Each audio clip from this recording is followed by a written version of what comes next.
When my own brother texted me, "You're just a burden. Stay away," as the New Year's ball dropped, I finally understood family isn't about blood. It's about respect. And sometimes it's about letting go. Growing up, I was always the fixer. You know the type, the kid who tries to glue together a broken vase even though he didn't shatter it. That was me with my family. Especially with my younger brother, Alec. I'm Max, 29 years old, and for most of my life, Alec was my silent assignment. When Dad walked out on us when we were kids, Mom raised us alone in a tiny 2-bedroom apartment outside Seattle. She was overwhelmed, tired, and clung to the idea that family sticks together no matter what. And I believed her. God, I believed her. Alec, 2 years younger than me, was the charmer. When things were good, he shined so bright he blinded everyone around him. When things got tough, though, he ghosted, disappeared like a magician, leaving a pile of chaos behind him. And guess who always picked up the mess? It started small. A $200 loan here, covering a $600 rent shortage there.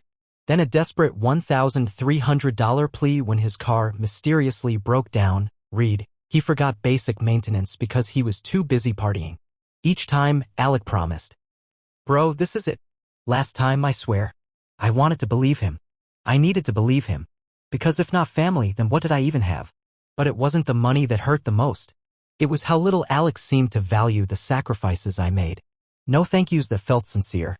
No changes in behavior. Just bigger messes. And deeper pits he expected me to haul him out of. 3 days before New Year's Eve, Alec called again, breathless and frantic. His prized red Mustang, the car I had stupidly co-signed for because the dealership didn't trust his credit score, was about to be repossessed again unless he could come up with $2,700 immediately. My arms were full of groceries for the quiet New Year's Eve party I had planned with a few friends. But even standing there in that crowded supermarket aisle, overwhelmed and exhausted, I wired him the money. Without telling anyone. Because part of me was too embarrassed to admit that, once again, I was the idiot handing over my hard-earned cash to someone who never seemed to learn. And then came New Year's Eve. I stayed home, playing silly board games, eating junk food, and laughing with the handful of people who actually showed up for me without strings attached. At midnight, while the world cheered and fireworks painted the sky, my phone buzzed. A message from Alec. 7 words. "You're just a burden. Stay away." At first, I thought it had to be a mistake. Maybe he was drunk. Maybe he meant to text someone else. I stared at the screen like an idiot for a long, painful minute, rereading it, hoping the words would change if I blinked enough times. They didn't. Then the group chat lit up. Photos of Alec, grinning ear to ear, arms slung around his party buddies, raising a glass. One photo caption stood out. "Freedom from leeches. Hashtag New Year New Me." I wasn't a brother to him. I was a leech. A burden. Dead weight. And for the first time in nearly 3 decades, something inside me finally cracked. Not with a bang. Not with rage. But with a cold, clean snap. Something told me that this exact moment would be the last time Alec used me like a doormat. And I was right. Because what Alec didn't realize yet was that I still held the keys to his flashy little Mustang. And that text? That was the biggest, most beautiful permission slip he could have ever given me. They say revenge is a dish best served cold, but letting go? That's a feast best enjoyed in silence. I didn't sleep much that night. Every time I closed my eyes, I saw Alec's smirking face in those New Year's Eve photos, his glass raised high, celebrating his freedom from me. For years, I told myself I was helping him. Saving him. Being the better brother. But the truth hit me harder than anything else. I wasn't helping him, I was enabling him. I was his emergency fund. His fallback plan. His sucker. But not anymore. The first thing I did the next morning, after a restless, hollow few hours of sleep, was open my laptop.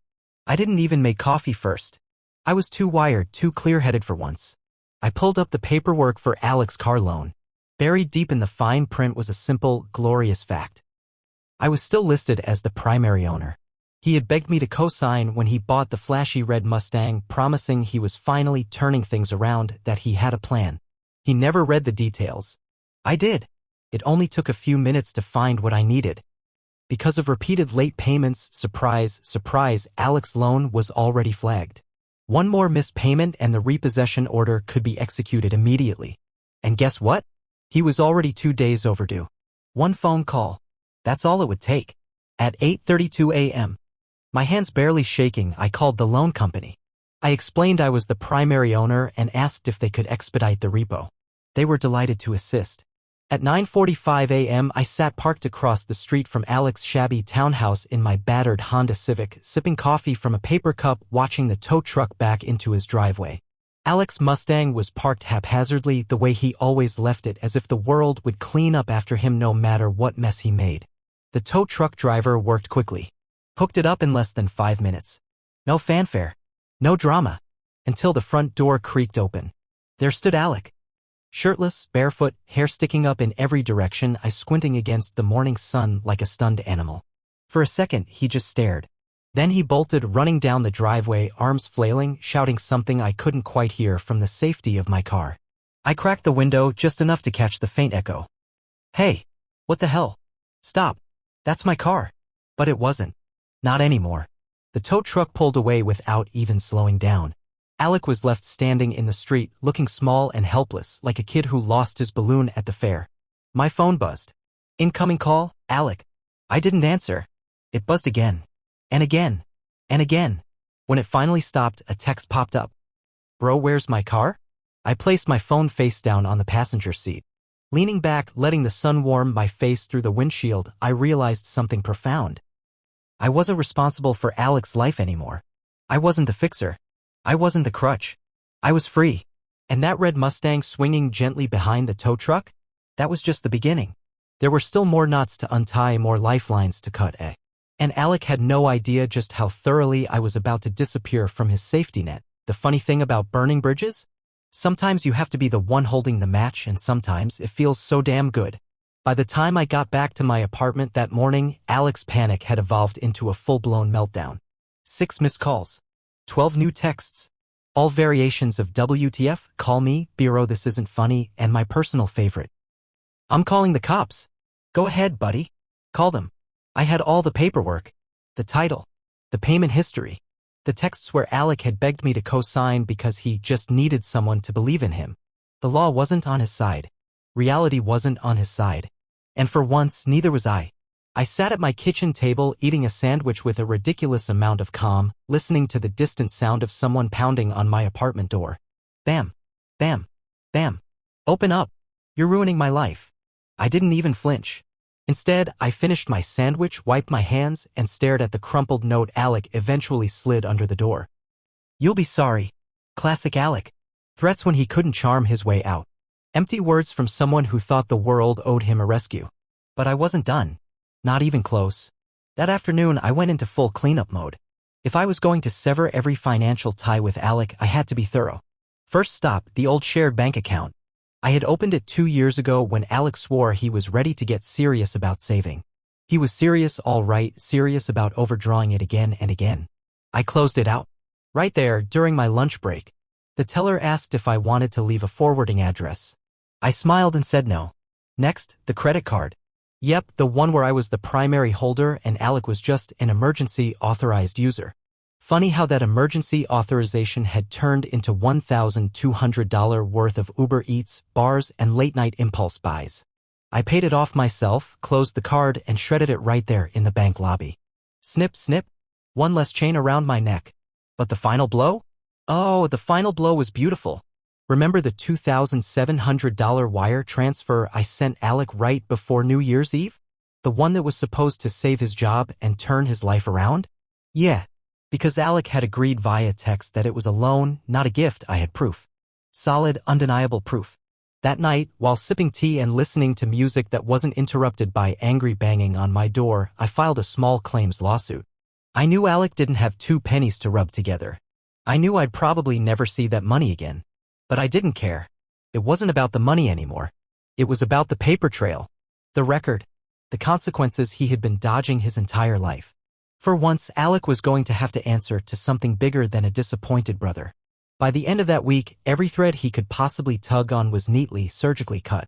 No bank accounts. No credit cards. No car. No fallback brother waiting with open arms. It felt strange walking through my own apartment, realizing how quiet it was. How light the air felt without that constant, gnawing anxiety of when's the next call for help. It wasn't happiness exactly. It was something calmer. Stronger. It was peace. And somewhere out there, Alec was realizing, probably for the first time in his life, that no one was coming to save him. Not this time. When someone shows you who they are, believe them. And when they finally say, I'm sorry sometimes, the best thing you can do is walk away. 3 days after the repossession, my phone lit up again. Alec. This time, no shouting. No threats. Just a text message. Bro, seriously, I need your help. Pulled over. No insurance. They're talking about towing the car. Please. I swear I'll pay you back. I almost laughed out loud. What car? The red Mustang was long gone, sold at auction by now. His license? Likely flagged for outstanding insurance violations and unpaid fines thanks to the mess he'd built on the insurance plan I had foolishly let him cling to under my name. In another life, I might have felt a flash of guilt. The old Max would have dropped everything, sped across town, written another check, made another excuse. But not this Max. I sipped my coffee, watched the text sit unanswered, and felt a strange, weightless sort of triumph. Another buzz. Another desperate voicemail. Evan man, please, I'm serious, they're saying I can't drive. I don't have anyone else. I swear I'll figure out a way to pay you back. Please, just this one last time. I'm sorry. There it was. The apology. The one I'd wanted so badly for years. The words that used to keep me tethered to him, hoping that maybe this time he'd change. But hearing it now? It felt empty. Because it wasn't really regret. It wasn't acknowledgement. It was survival instinct. Alec wasn't sorry for what he'd done. He was sorry he was out of lifelines. And I wasn't about to throw him another. Weeks passed. Alec's frantic calls dwindled. Then stopped altogether. No dramatic showdowns. No tearful last attempts at reconciliation. Just silence. It was peaceful. It was unfamiliar. It was everything I didn't know I needed.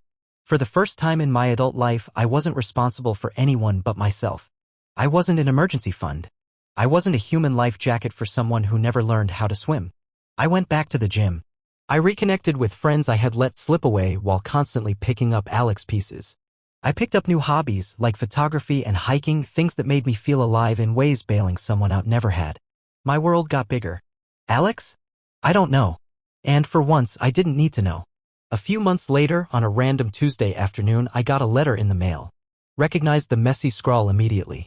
Alec. Inside was a single sheet of paper. Max, I know you probably don't care anymore and I wouldn't blame you. I just wanted to say I'm sorry for everything. I took advantage of you. I told myself it was okay because you're my brother and that's what brothers do. But I see now how much I hurt you. You were the only one who ever really had my back. I ruined that. I'm trying to get better. I don't expect you to believe me. I just needed you to know. Thank you for everything you did, even if I didn't deserve it. Alec. I sat there for a long time, turning the paper over in my hands. And then I folded it neatly, placed it in a drawer, and got on with my day. Not because I was angry. Not because I wanted revenge. Not because I hated him. But because I understood. Some bridges aren't meant to be rebuilt. Some chapters have to stay closed, not out of spite, but out of survival. Forgiveness doesn't always mean reopening the door. Sometimes it means wishing someone well from a distance. A safe, quiet, necessary distance. That summer, I stood barefoot on the edge of a hiking trail overlooking a deep green valley. The air smelled like pine and freedom. The sky stretched open and endless above me. For the first time in as long as I could remember, I wasn't surviving someone else's storms. I was living. On my own terms. Unburdened. Free. And it felt, God, it felt incredible. The best revenge? Wasn't revenge at all. It was peace.